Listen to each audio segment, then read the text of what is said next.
इस क्वेश्चन में हमें इस इक्वेशन का जनरल सॉल्यूशन लिखना है। पहले मैं इस इक्वेशन को थोड़ा सॉल्व कर लेता हूँ। कह रहे हैं sec square 2x equal to 1 minus tan 2x। मुझे पता है 1 प्लस टैन स्क्वायर x होता है सेक्स स्क्वायर x। यहाँ पे x की जगह 2x डाल देते हैं तो ये आ जाएगा sec square 2x equal to 1 plus tan square 2x। तो ये आ जाएगा मेरा कुछ ऐसे। इसे हम सॉल्व करें तो टैन 2x की वैल्यू आ जाएगी या तो 0 या टैन 2x की वैल्यू आएगी -1।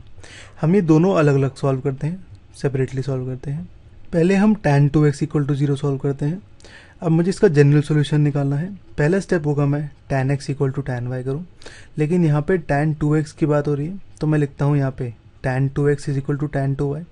ये मेरी फर्स्ट इक्वेशन होगी। गिवन है मुझे टैन 2x इक्वल टू 0। अगर मैं इन दोनों इक्वेशन को कंपेयर करूँ तो यहाँ पे टैन 2y आएगा मेरा 0। अब मुझे पता है टैन ऑफ 0 होता है 0, तो मैं यहाँ पे 0 को लिखता हूँ टैन ऑफ 0। अब कंपेयर करूँ तो 2y की वैल्यू आती है मेरी 0, यानी y की वैल्यू आती है 0। अब tan 2x equal to tan 2y है तो जनरल सॉल्यूशन मेरा कुछ ऐसे होता है। अगर 2x इक्वल टू 2y है तो यहाँ पे भी 2x equal to n pi plus 2y आएगा। अगर x इक्वल टू y होता तो यहाँ से x और y आते।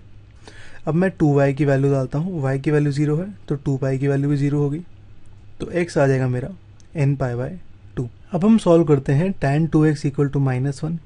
इसका जनरल सॉल्यूशन निकालते हैं। जनरल सॉल्यूशन के लिए मुझे फिर tan x equal to tan y करना पड़ेगा, लेकिन यहाँ 2x की बात हो रही है तो यहाँ आएगा tan 2x equal to tan 2y। ये मेरी थर्ड इक्वेशन होगी। गिवन है मुझे टैन 2x इक्वल टू -1। अगर मैं इन दोनों को कंपेयर करूँ तो टैन 2y की वैल्यू आएगी -1। अब हमें कोई ऐसी वैल्यू ऑफ टैन निकालनी है एंगल की कि टैन ऑफ वो एंगल मेरा -1 हो। मुझे पता है टैन 45 होता है 1, लेकिन यहाँ -1 है, नेगेटिव साइन है, तो मुझे यहाँ पे वो वैल्यू लेनी है एंगल की जहाँ पे टैन मेरा नेगेटिव हो। अब यहाँ पे हम कोऑर्डिनेट्स देखते हैं। कोऑर्डिनेट्स मेरा कुछ ऐसे होंगे ऐड शुगर टू कॉफ़ी, यानी फर्स्ट कोऑर्डिनेट में सब पॉजिटिव होंगे, सेकंड में साइन पॉजिटिव होगा, थर्ड में टैन पॉजिटिव होगा और फोर्थ में कॉस पॉजिटिव होगा। तो टैन नेगेटिव होगा मेरा सेकंड और फोर्थ क्वाड्रेंट में। सेकंड क्वाड्रेंट में अगर मैं एंगल निकालूं मेरा तो यहाँ पे जो थीटा होगा वो 45 होगा, तो एंगल आएगा मेरा 180 माइनस 45 यानी 135। इसको मैं पाई के टर्म्स में लिखता हूँ तो इसको मैं मल्टीप्लाई करता हूँ पाई बाय 180 से, ये आ जाएगा मेरा 3/4 पाई।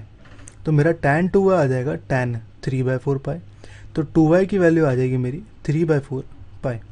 अब क्योंकि टैन 2x और टैन 2y मेरे इक्वल हैं तो जनरल सोल्यूशन होगा मेरा कुछ ऐसे 2x equal to n pi plus 2y। यहाँ 2x और 2y आएंगे क्योंकि टैन 2x और टैन 2y है। 2y की वैल्यू पुट कर देता हूँ तो ये कुछ ऐसा आ गया।